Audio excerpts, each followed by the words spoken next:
Introvert लड़का पूरा दिन गेम खेलते रहता है और अपनी क्यूट सी एक दोस्त से प्यार करता है, लेकिन जब वो उसे आई लव यू बोलने वाला था तब उसका बेस्ट फ्रेंड उसे धोखा दे देता है और उस लड़की को खुद का बना लेता है। लेकिन कहानी में ट्विस्ट तब आता है जब दुनिया की सबसे पॉपुलर लड़की उसे प्रपोज करती है, ठीक उसी समय जब उसके दोस्त और प्यार ने उसे धोखा दिया होता है। तो आगे क्या होगा? अगर आपको भी लाइफ में रिजेक्शन मिला है तो इस कहानी को मिस मत करना। मिंगफेई नाम का ये लड़का असली जिंदगी में एकदम नाकारा है। दिन भर अपने गंदे से कमरे में पड़ा रहता है, बस अपनी पसंदीदा खेल खेलते हुए खुद को टॉप खिलाड़ी मानता है और इस बात पर इतना खुश होता है जैसे दुनिया जीत ली हो। वो अपने ऑनलाइन दोस्त के साथ मुकाबला खेल रहा था। कीबोर्ड पर ऐसे टूट पड़ा जैसे कोई युद्ध लड़ रहा हो, पूरा दम लगाकर खेल रहा था जैसे उसका नाम इतिहास में लिखवाना हो। खेल जीत गया और उसका दोस्त अलविदा कहकर चला गया, लेकिन मिंगफेई तो अकेला बैठा उखड़ा हुआ था क्योंकि अब ऑनलाइन कोई भी नहीं था जो उसके साथ खेल सके। फिर वो अपने उस फर्जी प्रोफाइल को देखने लगा जिससे उसे प्यार हो गया था और ठीक उसी वक्त जब वो अपने गंदे कीबोर्ड पर लार टपकाने ही वाला था तभी उसे एक टॉप प्लेयर का चैलेंज आया। उस प्लेयर का नाम था नैनो और उसने मिंगफेई को एक मुकाबले के लिए ललकारा। मिंगफेई ने बिना सोचे समझे चुनौती स्वीकार कर ली और दोनों का मुकाबला शुरू हुआ। लेकिन जैसे ही खेल शुरू हुआ मिंगफेई उस खिलाड़ी की काबिलियत देखकर दंग रह गया। ये तो उससे कहीं ज्यादा कठिन निकला जितना उसने सोचा था। फिर मिंगफेई ने अपनी कलाई की रफ्तार और माउस की चाल में ऐसा जादू दिखाया जैसा पहले कभी नहीं देखा गया। कुर्सी से खड़ा हो गया जैसे असली जंग लड़ रहा हो। लेकिन तभी नैनो ने उसे एक मैसेज भेजा जिसमें उसने मिंगफेई की अगली चाल पहले से ही बता दी और बस मिंगफेई हार गया। वो वही जम गया जैसे कोई स्टेच्यू बना दिया हो। हारने के बाद मिंगफेई वही बैठा सोचता रह गया कि आखिर ये खिलाड़ी कौन था और उसने उसे ऐसे कैसे हरा दिया। फिर उसने उस प्रोफाइल की और जानकारी ढूंढने की कोशिश की, लेकिन वो तो बिल्कुल खाली था। हताश होकर उसने गेम बंद कर दी और खेलना छोड़ दिया। अब सीन बदलता है। असल में जिसने मिंगफेई को हराया था वो एक लड़की थी जिसका नाम था चेन मोटोंग। वो एक रैंक की ड्रैगन स्लेयर थी जो कैसल कॉलेज में पढ़ाई कर रही थी, लेकिन गेम में उसे लोग नैनो के नाम से जानते थे। नैनो अपने दोस्तों के साथ शहर में घूम रही थी और उन्हें पता चलता है कि कैसल कॉलेज का प्रिंसिपल मिंगफेई में दिलचस्पी ले रहा है क्योंकि उसके मुताबिक मिंगफेई एस रैंक का छात्र बनने की काबिलियत रखता है। लेकिन मोटोंग को समझ में नहीं आता कि आखिर ऐसा क्या खास है मिंगफेई में, इसलिए उसने उसे चुनौती दी थी ताकि ये देख सके कि सब हंगामा किस बात का है। उसे गुस्सा आ रहा था कि मिंगफेई को कैसल कॉलेज के प्रिंसिपल ने स्कॉलरशिप भी दे दी, जबकि वो सोचती है कि मिंगफेई जैसा नाकारा वहाँ पढ़ने के लायक नहीं है, खासकर तब जब उसने उसे 1v1 मुकाबले में हरा दिया था। उसके दोस्त भी उलझन में थे और नैनो से कहते हैं कि मिंगफेई के बारे में और पता करो। तो वो कैसल कॉलेज के एआई सिस्टम एवा में लॉग इन करती है। एवा उसे नमस्ते कहती है और नैनो मिंगफेई की जिंदगी, उसके शौक और निजी दिलचस्पियों के बारे में सवाल पूछने लगती है। उसे पता चलता है कि मिंगफेई के स्कूल में कोई दोस्त नहीं है, असल जिंदगी में उसका कोई नामो निशान नहीं है और उसे सिर्फ गेम खेलना पसंद है। उसे ये भी पता चलता है कि मिंगफेई के माँ बाप ने उसे बचपन में ही छोड़ दिया था और अब वो अपने चाचा और चाची के साथ रहता है जो दिन भर उस पर ताने कसते रहते हैं। और हाँ, उसका एक कमीना कजिन भी है जिसका नाम है मिंगजेई। अब सुनो, मिंगफेई की असली मस्ती तो अब शुरू होती है। उसको अपने कजिन मिंगजेई से बदला लेना बड़ा पसंद है और कैसे ऑनलाइन लड़की बनकर उसे उल्लू बनाता है, उससे गेम में डेट करता है, बस सिर्फ बदले की आग में घी डालने के लिए। लेकिन असली दुनिया में उसकी हालत ऐसी है कि उसके चाचा चाची उस पर चीखते रहते हैं कि कुछ कमाने का भी सोच ले वरना कोई कॉलेज उसे नहीं अपनाएगा। बोले तो ब्रेन डेड, नल्ला इंसान बन के सड़ जाएगा बिना किसी भविष्य के। उधर नैनो को भी ये पता चलता है कि मिंगफेई को स्कूल की एक लड़की जिसका नाम है चेन वैन वेन पर क्रश है। लेकिन नैनो का असली सवाल था इस बंदे के सपने क्या है और भविष्य में ये खुद को कहाँ देखता है। अब जैसे ही उसने मिंगफेई के सपनों की छानबीन की, एवा ने उसे बताया कि भाई साहब का तो सपना ये है कि वो बस एक न्यूज स्टैंड पे काम करे ताकि बस इतना कमा सके कि अपने गेम्स अपडेट कर सके और ऑनलाइन बने रह सके। अब इससे बड़ा नल्लापन क्या होगा। ये सुनकर नैनो को तो ऐसा झटका लगा कि उसके दोस्त ने गाड़ी तक का कंट्रोल खो दिया। सबके दिमाग में एक ही सवाल था, आखिर इस नालायक को प्रिंसिपल क्यों कॉलेज में बुलाना चाहता है। ये तो बस एकलौता आलसी इंसान है। अब मिंगफेई जो खुद के ख्यालों में खोया रहता है, घर के काम के लिए कुछ सामान लेने बाहर निकला। रास्ते में उसे पोस्टमैन से मिलता है और पूछता है कि उसके लिए कोई चिट्ठी आई है क्या। पोस्टमैन उसे कुछ चिट्ठियाँ और एक पैकेज देता है जिसमें एक डिवाइस होता है। पहली चिट्ठी में लिखा होता है कि उसे इंटरनेशनल यूनिवर्सिटी ने रिजेक्ट कर दिया है और दूसरी चिट्ठी में लिखा होता है कि उसे कैसल कॉलेज में दाखिला मिल गया है। और ये सब खासतौर पर प्रोफेसर गुडेरियन के कहने पर हुआ है जिसने ये चिट्ठी उसे भेजी। मिंगफेई को तो ऐसा लगता है जैसे वो सपना देख रहा हो। खुद को जगाने की कोशिश करता है लेकिन सब कुछ असली ही निकलता है। भागता हुआ घर पहुंचता है और अपने घर वालों को ये खुशखबरी सुनाता है। लेकिन ये क्या, उसके चाचा चाची को तो लगता है कि मिंगफेई ने कोई नकली चिट्ठी बना ली है। उसकी चाची तो गुस्से में पागल ही हो जाती है और उसे दुत्कारती है कि ये सब बस उसकी चाल है। उसका कजिन मिंगजेई भी उसे ताने मारता है कि उसके जैसे नल्ले को वो कॉलेज कैसे स्वीकार कर सकता है क्योंकि उस अकादमी में तो सिर्फ इंसान और जादू का मेल करने वाले लोग ही पढ़ सकते हैं। मिंगजेई बताता है कि वहाँ के सबसे बड़े खिलाड़ी का नाम है चू झाइहेंग, एक ऐसा ह्यूमन हाइब्रिड जो पूरे कैसल एकेडमी में सबसे ताकतवर छात्रों में से एक है। मिंगजेई ऐसे बोलता है जैसे उसने कोई पवित्र ग्रंथ सुना दिया हो और फिर कहता है कि मिंगफेई जैसे लोग तो चू झाइहेंग के सामने कहीं भी नहीं टिक सकते। लेकिन मिंगफेई को तो उस वक्त कुछ और ही हो रहा था। वो अपने ख्यालों में खो गया था और एक सपना सा देखने लगा। उस सपने में एक हेलीकॉप्टर उनके अपार्टमेंट के बाहर आकर रुकता है। उसमें से एक आदमी उतरता है, वही चू झाई हैं। वो मिंगफई को एकेडमी में शामिल होने के लिए बुलाता है और उसके सामने झुककर उसे अपना मास्टर बुलाता है। बोलता है कि हम तुम्हारा बहुत इंतजार कर रहे थे। लेकिन तभी मिंगफई का सपना टूटता है और वो वापस हकीकत में आ जाता है। उसे लगता है कि शायद उसके घर वाले सही कह रहे हैं और शायद ये सब मजाक ही है, इसलिए वो चुपचाप वहाँ से जाने लगता है। तभी वो डिवाइस जो चिट्ठी के साथ आया था अचानक से बजने लगता है। उसकी चाची उसे बताती है कि कॉल पर जो व्यक्ति है वो मिंगफई का इंटरव्यू लेना चाहता है, खासतौर पर कैसल कॉलेज में एडमिशन के बारे में। अब सबके चेहरे का रंग उड़ जाता है। मिंगफई अपने बेस्ट फ्रेंड से ऑनलाइन बात करता है। वैसे तो सब उसको बेवकूफी समझ रहे थे, लेकिन उसका दोस्त तो एकदम एक्साइटेड था और उसने मिंगफई को कुछ टिप्स भी दिए कि इंटरव्यू में कैसे खुद को प्रेजेंट करना है। अगले दिन मिंगफई पहुंचता है उस बिल्डिंग में जो मेन सिटी में है इंटरव्यू के लिए, और वहाँ पहुंचते ही उसके होश उड़ जाते हैं क्योंकि वहाँ कुछ उसके पुराने स्कूल के क्लासमेट्स भी थे और उनमें से एक थी उसकी लाइफ टाइम क्रश चेन वैन। अब लाइन में सब इंटरव्यू का इंतजार कर रहे थे। मिंगफई ने वैन से पूछा कि वो यहाँ कैसे पहुंची और उसे थोड़ी हिम्मत भी दी। बोला, टेंशन मत ले यार, तू तो कमाल की स्पीकर है और हमेशा अपने क्लास की टॉप स्टूडेंट रही है। वैन ने थैंक यू बोला और फिर इंटरव्यू शुरू हुए। एक एक करके सबको बुलाया गया। आखिरकार नंबर आता है मिंगफई का। अब भाई साहब ने तो पिछली रात में सारे सवाल जवाब रट लिए थे ताकि कोई गड़बड़ न हो, लेकिन जब एग्जामिनर उससे सवाल पूछता है तो वो क्या पूछता है, क्या तुम एलियंस में विश्वास करते हो? मिंगफई का दिमाग तो घूम ही गया। उसने सोचा था कि वो पूछेंगे कि वो कहाँ बड़ा हुआ, उसकी लाइफ स्टोरी क्या है, लेकिन ये तो कोई अलग ही गेम खेल रहे थे। तभी एक दूसरा इंटरव्यूअर जो सारे जवाब टाइप कर रहा था बोलता है, हमें तुम्हारी लाइफ स्टोरी से कोई मतलब नहीं है, बस इन सवालों का सही से जवाब दो, ये बहुत जरूरी है। मिंगफई थोड़ा कंफ्यूज था लेकिन फिर भी जवाब दिया, हाँ मैं एलियंस में विश्वास करता हूँ। हर रात मैं आसमान में तारों को देखता हूँ और सोचता हूँ कि ये ब्रह्मांड इतना बड़ा है तो जरूर कहीं न कहीं और भी जीवन होगा, कहीं न कहीं इस गैलेक्सी में किसी दूसरे ग्रह पर। फिर भी इतने बेतुके सवाल सुनने के बाद मिंगफई ने माफी मांगी और कहा, मुझे लगता है कि मैंने गलत कॉलेज के लिए साइन अप कर दिया है, और वो बिल्डिंग छोड़कर चला गया। अब जैसे ही मिंगफई बाहर निकलता है एक आदमी बिल्डिंग में घुसता है और ये कोई और नहीं बल्कि प्रोफेसर गुडेरियन था। वो दोनों इंटरव्यूअर्स पर चीखता है, तुम लोगों को मिंगफई को रोकना चाहिए था, उसे मनाना चाहिए था, फौरन उसका फोन लगाओ और उसे वापस बुलाओ। इंटरव्यूअर्स को समझ नहीं आ रहा था कि प्रोफेसर इतना गुस्से में क्यों है, आखिर ये मिंगफई ऐसा कौन सा कांड कर चुका था। अब मिंगफई घर जाते वक्त वैन से मिलता है। वो उससे पूछती है, क्या तुम मेरे साथ ग्रेजुएशन पार्टी में चलोगे? मिंगफई झट से मान जाता है और फिर सोचता है कि एक दिन वो वैन से शादी करेगा, शहर में कहीं बस जाएगा और खुशहाल जिंदगी जिएगा, क्योंकि अब तो उसे पक्का लग रहा था कि उसने कैसल कॉलेज में एडमिशन का चांस पूरी तरह बर्बाद कर दिया। लेकिन जैसे ही वो घर पहुंचता है उसकी चाची बताती है कि एक आदमी जिसका नाम गुडेरियन है उसने कॉल किया था और उसने कहा कि मिंगफई ने इंटरव्यू पास कर लिया है और वो कैसल कॉलेज में एडमिशन ले सकता है। अगले दिन मिंगफई अपने परिवार के साथ प्रोफेसर गुडेरियन से मिलने के लिए उस बिल्डिंग में वापस जाता है। इस बार उसकी चाची, चाचा और कजिन भी साथ होते हैं क्योंकि उन्हें उसकी पढ़ाई के बारे में बात करनी थी। अब उसकी चाची का पहला सवाल क्या था? पैसे के बारे में। जैसे ही वो बैठी सीधा पूछ लिया कि पैसे कहाँ से आएंगे और मिंगफई कहाँ रहेगा। प्रोफेसर ने बताया कि मिंगफई को $36,000 हर साल उसकी बैंक में दिए जाएंगे स्कॉलरशिप के तौर पर और वो अकादमी में ही रहेगा। इतनी बड़ी रकम सुनकर उसकी चाची के तो होश उड़ गए। फौरन मिंगफई को मान जाने की मिन्नतें करने लगी और प्रोफेसर से बोली कि हाँ ये तो पक्का वहाँ जाएगा। लेकिन असली झटका तब आता है जब प्रोफेसर बताता है कि वो मिंगफई को क्यों लेना चाहते हैं, क्योंकि मिंगफई की आत्मा में एक दुर्लभ 100 साल पुरानी प्रतिभा छिपी हुई है। उसके चाचा चाची तो एकदम कंफ्यूज हो गए, लेकिन प्रोफेसर ने एक चिट्ठी निकाली जो मिंगफई के माँ बाप ने लिखी थी और ये पता चला कि उसके माता पिता भी कैसल अकादमी के सम्मानित छात्र थे। प्रोफेसर ने वो चिट्ठी मिंगफई को दे दी। मिंगफई के लिए ये एकदम शॉकिंग था। वो तो हमेशा ये सोचता था कि उसके माँ बाप ने उसे बिना किसी वजह के छोड़ दिया, लेकिन असल में वो पूरा वक्त उसी स्कूल में पढ़ाई कर रहे थे। वो बहाना बनाकर वहाँ से बाहर जाता है और टॉयलेट में जाकर चिट्ठी पढ़ता है। उसकी आंखों से आंसू बहने लगते हैं। उसकी माँ ने उस चिट्ठी में सब कुछ समझाया था, क्यों उन्होंने उसे उस रात छोड़ा और ये भी कि वो हमेशा उससे प्यार करती थी और वही उसकी जिंदगी का सबसे जरूरी हिस्सा था। लेकिन अपनी ब्लड लाइन की वजह से उन्हें कैसल कॉलेज में जाना पड़ा। चिट्ठी में ये भी लिखा था कि जब मिंगफई बड़ा हो जाए तो वो चाहती थी कि प्रिंसिपल उसे स्कॉलरशिप दे और उसे एक खुशहाल जिंदगी मिले। अब मिंगफई रो ही रहा था कि तभी नैनो वहाँ आती है और भाई साहब, मिंगफई गलती से लड़कियों के बाथरूम में चला गया था। नैनो उसे वहाँ से बाहर निकालती है और वापस मीटिंग में लेकर जाती है। वापस आकर प्रोफेसर उससे पूछता है कि वो अकादमी में एडमिशन लेना चाहता है या नहीं, लेकिन मिंगफई कहता है कि उसे थोड़ा और वक्त चाहिए। लेकिन तभी नैनो बम फोड़ देती है। बोलती है कि मिंगफई की हिचकिचाहट का कारण ये है कि वो एक लड़की से प्यार करता है और उसे पीछे छोड़कर नहीं जाना चाहता। मिंगफई एकदम शॉक में। उसको लगा कि शायद नैनो चेन वैन के बारे में जानती है, लेकिन नैनो कहती है कि उसने बस रैंडमली गेस किया। लेकिन फिर वो खुद को पकड़वा लेती है क्योंकि वो कुछ ऐसा बोलती है जो उसने मिंगफई से गेम में दुश्मनी के दौरान कहा था। मिंगफई को तुरंत समझ आ जाता है कि मोतोंग असल में नैनो ही है और वही बंदी है जिसने उसे गेम में हराया था। अब मिंगफई छत पर बैठा सोच रहा है कि नैनो उसके प्राइवेट मामलों के बारे में इतना कैसे जानती है। वो अपने फोन को निकालता है और चेन वैन के लिए अपने फीलिंग्स फीलिंग्स कॉन्फेस करने की सोचता है, लेकिन जैसे ही वो ऐसा करने लगता है, नैनो अचानक से उसके पीछे प्रकट हो जाती है और वो डर के मारे उछल जाता है। नैनो उसे बताती है कि ईवा, वो आर्टिफिशियल इंटेलिजेंस, आसानी से उसका लोकेशन ढूंढ सकती है और वो प्रोफेसर गुडेरियन के आदेश से उसे समझाने आई है कि अकादमी में शामिल होने के लिए वो एक और बार सोचे। मगर मिंगफई फिर से हेजिटेट करता है और इस बार वो साफ कहता है कि वो चेन वैनवेन से प्यार करता है और जब तक वो उससे अपने फीलिंग्स का इजहार नहीं कर लेता तब तक वो उसे छोड़कर नहीं जा सकता।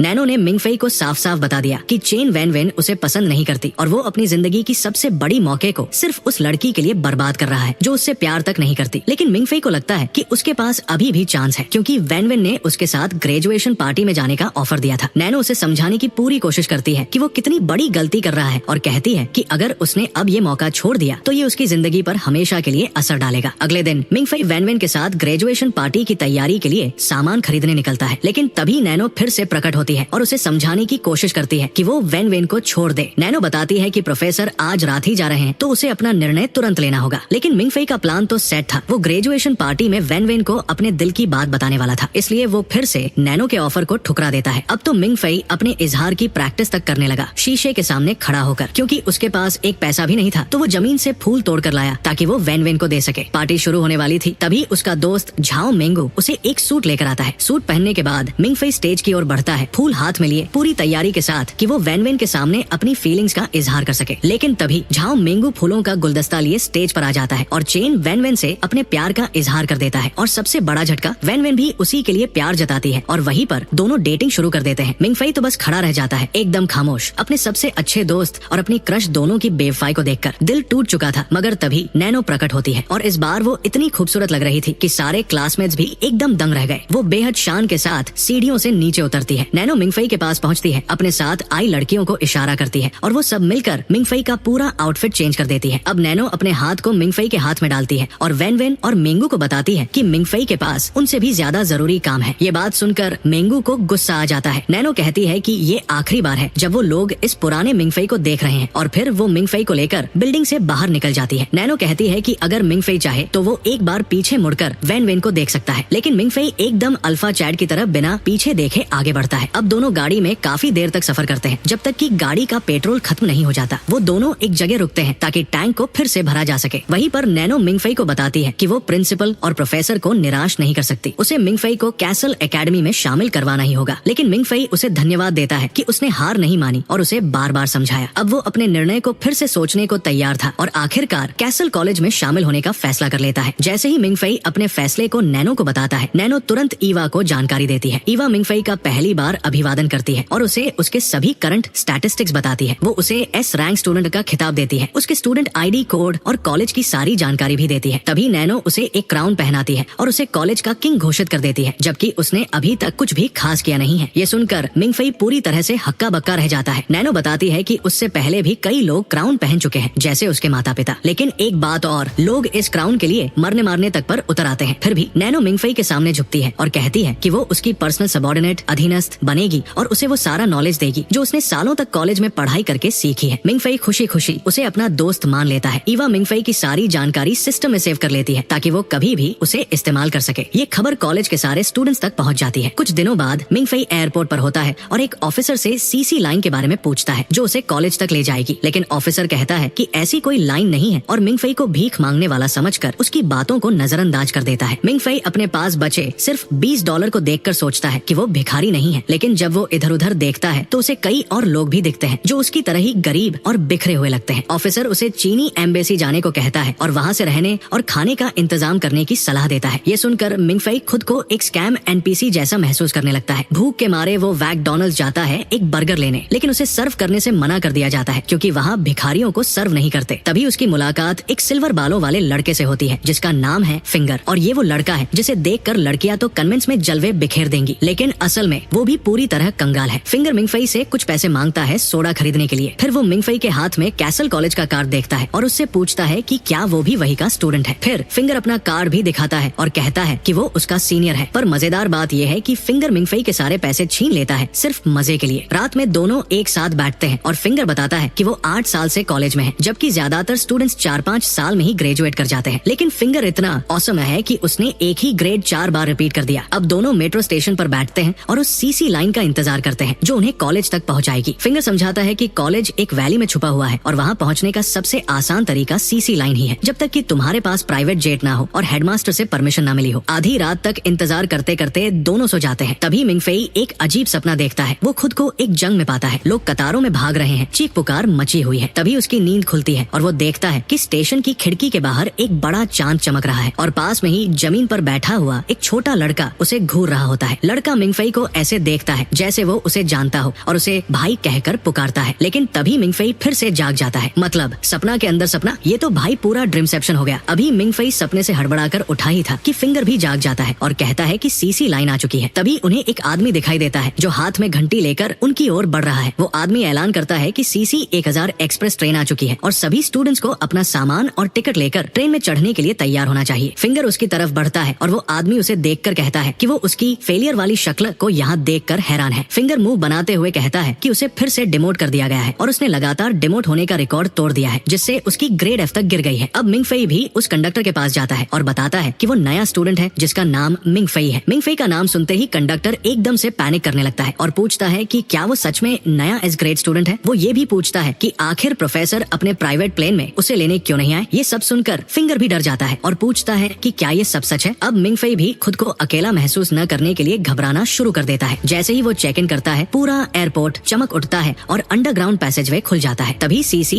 एक 000 एक्सप्रेस ट्रेन भी आ जाती है और प्रोफेसर गुड मारियो की तरह उसमें से बाहर पॉप हो जाता है। सभी स्टूडेंट्स ट्रेन में चढ़ते हैं, यूनिफॉर्म्स पहनते हैं और प्रोफेसर मिंगफेई से एक ONDA नॉन डिस्क्लोजर अग्रीमेंट पर साइन करने के लिए कहता है। ये सभी स्टूडेंट्स के लिए एक जरूरी प्रक्रिया होती है क्योंकि यहाँ पर ऐसी स्पेशल स्टडीज होती है जो दुनिया में कहीं और नहीं होती। प्रोफेसर मिंगफेई को समझाता है कि वे यहाँ ड्रैगन्स के बारे में पढ़ते हैं और उससे पूछता है कि वो ड्रैगन्स के बारे में क्या जानता है। मिंगफेई कहता है कि ड्रैगन्स तो बस लेजेंडरी क्रीचर्स हैं जो अलग अलग मिथ्स और कहानियों का हिस्सा है, लेकिन प्रोफेसर कहता है कि ड्रैगन्स असली है और इंसानों और ड्रैगन्स के बीच बहुत लंबे समय से जंग चल रही है। साधारण लोग इस बारे में नहीं जानते और कैसल कॉलेज का काम है ड्रैगन्स को मारने के तरीके सीखना और ऐसे हीरोज बनाना जो मानवता की रक्षा कर सके। ये सुनने के बाद मिंगफेई कहता है कि शायद प्रोफेसर को ड्रैगन स्लेयर की नहीं बल्कि एक मेंटल डॉक्टर की जरूरत है। लेकिन तभी मिंगफेई अचानक बेहोश हो जाता है और एक सपना देखने लगता है। सपने में वही छोटा लड़का फिर से दिखाई देता है और उसे बताता है कि ड्रैगन्स असली है। वो उसे एक दृश्य दिखाता है जिसमें एक असली ड्रैगन बर्फ से ढके पहाड़ की चोटी पर बैठा होता है। वो बताता है कि बहुत साल पहले एक इंसान ने ड्रैगन किंग को उसके सिंहासन पर मार दिया था और वो इंसान पहला मानव सम्राट बन गया और जब ड्रैगन मरा तो सभी ने जश्न मनाया। इसी मानव हीरो की वजह से सभ्यता इतनी आगे तक बढ़ पाई। इतना कहकर वो लड़का गायब हो जाता है और मिंगफेई की नींद खुल जाती है। अब मिंगफेई कहता है कि हो सकता है कि प्रोफेसर पागल न हो। प्रोफेसर अब अपने एक एसोसिएट को बुलाता है जो 2 बॉक्स लेकर आता है। वो आदमी कहता है कि अपने 40 साल के करियर में उसने सिर्फ 2 एस ग्रेड स्टूडेंट्स देखे हैं और बदकिस्मती से पहला स्टूडेंट तो ट्रकुन के हाथों स्वर्ग से धार गया। इसके बाद वो पहले बॉक्स को खोलता है जिसमें एक ड्रैगन का स्केल रखा हुआ होता है। वो मिंगफेई से कहता है कि वो इस पर गोली चलाकर देखे। मिंगफेई कहता है कि उसे मिलिट्री ट्रेनिंग के कारण गन चलाने का थोड़ा अनुभव है। वो गन उठाकर निशाना लगाता है और फायर करता है, लेकिन गोली सीधे उछलकर वापस आ जाती है। वो स्केल इतना मजबूत है कि गोली का उस पर कोई असर ही नहीं हुआ। मिंगफेई ड्रैगन स्केल की ताकत देखकर थोड़ा कंफ्यूज हो जाता है, लेकिन फिर कहता है कि ये शायद कोई एडवांस टेक्नोलॉजी है। वो अब दूसरे बॉक्स की तरफ बढ़ता है और जैसे ही उसे खोलता है उसमें एक कैप्सूल के अंदर सोता हुआ बेबी ड्रैगन दिखाई देता है। प्रोफेसर उसे इस ड्रैगन की कहानी बताने लगता है, लेकिन मिंगफेई हंसते हुए कहता है कि ये तो कोई एक्शन फिगर है और उनसे कहता है कि थोड़ा बड़ा हो जाओ भाई। लेकिन तभी मिंगफेई उस ड्रैगन को करीब से देखता है और अचानक वो जाग जाता है और कैप्सूल से बाहर निकलने की कोशिश करने लगता है, लेकिन नए नैनोटेक केस की वजह से वो ड्रैगन फिर से सो जाता है बिना भागने की कोशिश किए। प्रोफेसर कहता है कि शायद मिंगफेई की स्ट्रॉन्ग जेनेटिक्स की वजह से ड्रैगन ने ऐसा रिएक्ट किया। मिंगफेई मजाक में कहता है कि उसके पूर्वज एंड्रयू टेट ये सुनकर बहुत खुश होंगे। इसके बाद सब लोग कॉलेज पहुंच जाते हैं और मिंगफेई प्रोफेसर के साथ अंदर की ओर बढ़ता है। रास्ते में मिंगफेई प्रोफेसर से पूछता है कि वहाँ कोई और स्टूडेंट्स क्यों नहीं दिख रहे। प्रोफेसर भी सोच में पड़ जाता है। तभी अचानक एयर सायरन बजने लगते हैं और प्रोफेसर को समझ में आता है कि कुछ बहुत गड़बड़ होने वाली है। वो मिंगफेई का हाथ पकड़कर जल्दी से एक पिलर के पीछे छिपने के लिए भागता है। अचानक चारों तरफ से ढेर सारे यंग लोग निकल आते हैं जो रेड और ब्लैक सूट पहने हुए होते हैं। दोनों ग्रुप्स एक दूसरे पर फायरिंग शुरू कर देते हैं और पूरा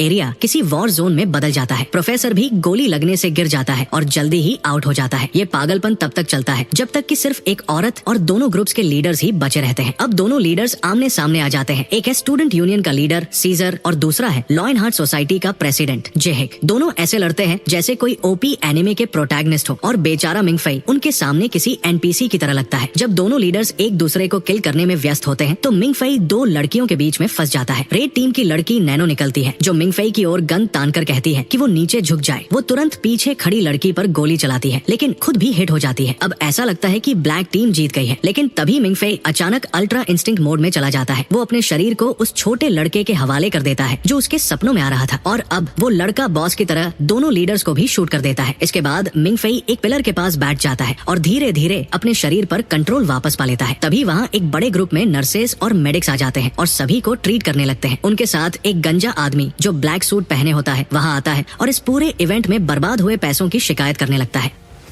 जैसे ही प्रोफेसर उठता है वो समझाता है कि वे लोग एनेस्थेटिक पेंट बुलेट्स का इस्तेमाल करते हैं जो अपने टारगेट को सिर्फ मार्क करके सुला देती है बिना किसी नुकसान के। आज कॉलेज में फ्री डे था और सारे स्टूडेंट्स ने मिलकर एक महंगे पेंटबॉल शूटिंग गेम का प्लान बनाया ताकि ये देखा जा सके कि कौन बेहतर है। प्रोफेसर ये समझा ही रहा था कि तभी उसकी छाती पर एक और बुलेट फटती है और वो फिर से सो जाता है। वो गंजा आदमी प्रोफेसर मैन निकलता है जो कॉलेज के फाइनेंस और डिसिप्लिन का इंचार्ज है। वो गुस्से में प्रिंसिपल को कॉल लगाता है और शिकायत करता है कि इन स्टूडेंट्स ने उसके कॉलेज का कचरा बना दिया है, लेकिन प्रिंसिपल हंसते हुए कहता है कि ये स्टूडेंट्स का हक है और कॉलेज 200,000 से भी ज्यादा के रिपेयर कॉस्ट को पे करेगा। प्रिंसिपल को अफसोस होता है कि इस साल वो गेम में शामिल नहीं हो सका और वो वादा करता है कि अगली बार जरूर खेलेगा। स्टूडेंट बॉडी की चीयरिंग सुनकर वो मिंग फेई के बारे में पूछता है और उसे अपनी क्लास ज्वाइन करने के लिए कहकर कॉल डिस्कनेक्ट कर देता है। कॉल खत्म होने के बाद प्रोफेसर मैन मिंग फेई से कहता है कि अगर वो अपनी जान बचाना चाहता है तो उसे जल्दी से अपने डॉम में जाना चाहिए क्योंकि सारे स्टूडेंट्स की जलती हुई नजरें उस पर टिकी हुई है। बाद में मिंग फेई अपने डॉम में पहुंचता है और देखता है कि वो काफी बड़ा कमरा है जो 2 लोगों के लिए है और उसका रूममेट कोई और नहीं बल्कि फिंगर सीन पाई ही है। फिंगर उसे पहले ही दिन कॉलेज घुमाने के लिए ऑफर कर देता है। वो उसे अलग अलग बिल्डिंग्स दिखाता है और बताता है कि कॉलेज ग्राउंड्स में कोई भी स्पिरिट लैंग्वेज का इस्तेमाल नहीं कर सकता और ये सब प्रोफेसर मैन के डैड की वजह से मुमकिन हो पाया है। वो वॉच टावर में रहते हैं और अपनी पावर से पूरे कॉलेज के चारों तरफ एक बैरियर कास्ट करते हैं। फिंगर फिर मिंग फेई को एक ऐसी क्लासरूम में ले जाता है जहाँ लोग स्पिरिट लैंग्वेज का इस्तेमाल कर सकते हैं। वो बताता है कि ये पावर ड्रैगन लैंग्वेज को ड्रैगन ब्लड लाइन के साथ रेजोनेट करके आता है, मतलब तुम्हारे अंदर मैच का खून होना चाहिए और अगर नहीं हुआ तो सीधा तुम मगल्स की तरह हॉगवर्ट्स या पीसी यूनिवर्स भेज दिए जाओगे। चलते चलते वो लोग कई स्टूडेंट्स को स्पिरिट लैंग्वेज की प्रैक्टिस करते हुए देखते हैं। एक स्टूडेंट अचानक अपना वाटर स्पिरिट कंट्रोल करने में फेल हो जाता है, लेकिन तभी दूसरा स्टूडेंट उसे फ्रीज करके सबकी जान बचा लेता है। इस सब के बीच कहीं एक एयरशिप पर प्रिंसिपल अपने दोस्त मैनसन के साथ ड्रिंक कर रहा होता है। प्रिंसिपल उससे उस समय के स्टूडेंट्स के बारे में पूछता है जब आखिरी ड्रैगन किंग जिंदा था। वो कहता है कि इस बार वो सोल्जर्स नहीं बल्कि ऐसे जीनियस प्रोड्यूस करना चाहता है जो इंसानियत को एक नए पीसफुल एरा में ले जा सके बिना ड्रैगन्स के खतरे के, और इसके लिए वो खुद मिंग फेई को ट्रेन करने के लिए तैयार है। इसके बाद वो मैनसन से एक सीक्रेट मिशन के बारे में पूछता है जिसे वो शुरू करने वाले हैं। उनकी एयरशिप अपनी डेस्टिनेशन की तरफ बढ़ती रहती है। कॉलेज में प्रोफेसर गुड मिंग फेई को उसके 3E एग्जाम के लिए लेने आता है, लेकिन उससे पहले वो उसे एक म्यूजिक बॉक्स दिखाता है जिसमें ब्लैक ड्रैगन एम्परर की रिकॉर्डिंग होती है। प्रोफेसर समझाता है कि जिन लोगों में ड्रैगन ब्लड लाइन होती है वो सभी एम्परर के सब्जेक्ट्स होते हैं। जब भी एम्परर अपनी दहाड़ छोड़ता सारे ड्रैगन्स उसके सिंहासन की ओर झुककर सलाम करते। यही स्पिरिट लैंग्वेज सीखने का पहला स्टेप है। ये ह्यूमंस को मति भ्रम हेल्यूसिनेट कर देता है जिनमें ड्रैगन ब्लड लाइन होती है। वो रिकॉर्डिंग प्ले करता है और मिंग फेई से पूछता है कि क्या उसने कुछ देखा। मिंग फेई जवाब देता है कि उसे बस नींद सी आने लगी और कुछ नहीं। प्रोफेसर ये सुनकर चौंक जाता है और सोच में पड़ जाता है कि ग्रेड एस ब्लड लाइन होते हुए भी ऐसा कैसे हो सकता है। फिर वो घबराते हुए लाइब्रेरी की ओर भागता है और प्रोफेसर मैन को भी वही बुला लेता है। लाइब्रेरी में वे पुराने रिकॉर्ड्स को चेक करते हैं और ये अंदाजा लगाते हैं कि मिंग फेई शायद एम्परर के लेवल का हो सकता है या फिर उसके अंदर व्हाइट ड्रैगन की ब्लड लाइन है। अब ये मामला और पेचीदा हो जाता है, लेकिन प्रोफेसर गुड कहता है कि ये सीक्रेट रखना चाहिए वरना मिंग फेई किसी लैब में कैद हो जाएगा। अगले दिन सारे नए स्टूडेंट्स के 3 एग्जाम्स होते हैं और मिंग फेई बस फिंगर सीन पाई से मिले जवाबों को कॉपी करके पास हो जाता है। एग्जाम के दौरान वो एक सपना देखता है जिसमें वो बच्चा जिसका नाम मिंग्स है खुद को उसका भाई बताता है, लेकिन हमारा चैड मिंग फेई एग्जाम के 3 घंटों में से 2 घंटे सो ही लेता है। रात में मिंग फेई एक बेल की आवाज सुनता है और सपने में फिर से मिंग से मिलता है। मिंग्स बताता है कि ये बेल ऑफ डेथ है और इसका मतलब है कि कोई मरने वाला है और मिंग फेई मुसीबत में पड़ने वाला है। लेकिन मिंग्स कहता है कि ये एक अवसर भी हो सकता है और उससे पूछता है कि उसे कौन सा पर्क चाहिए। मिंग फेई को याद आता है कि नैनो ने उसे रूफटॉप पर कैसे ढूंढ लिया था और वो मिंग से एक ऐसी एबिलिटी मांगता है जिससे वो पूरी दुनिया का मैप देख सके और सब कुछ ट्रैक कर सके। मिंग्स उसे ये पावर देता है और मिंग फेई असल में जाग जाता है जब फिंगर उसे बताता है कि इमरजेंसी अलार्म बज चुका है। सारे स्टूडेंट्स इकट्ठा होते हैं और प्रोफेसर बताते हैं कि एक मिशन के दौरान उन्हें ब्रॉन्ज ड्रैगन किंग का पैलेस मिला है और उनके 2 बोर्ड मेंबर्स वही फंसे हुए हैं। पैलेस लगातार बदलता रहता है जिससे बाहर निकलना मुश्किल हो जाता है। वे पैलेस में मिले कुछ ड्रैगन राइडिंग कोड्स की तस्वीरें दिखाते हैं और स्टूडेंट से कहते हैं कि उन्हें डीकोड करने की कोशिश करें ताकि उस जगह से निकलने का रास्ता मिल सके। सिर्फ 20 मिनट बचे होते हैं और मदद के लिए दुनिया भर से कोशिशें की जा रही होती है। मिंगफई आसपास के सारे स्टूडेंट्स को उनकी पूरी ताकत लगाते हुए देखता है और खुद को बिल्कुल बेकार महसूस करने लगता है। फिर उसे याद आता है कि उसके पास तो वो ओपन मैप पावर है। वो उसे यूज करके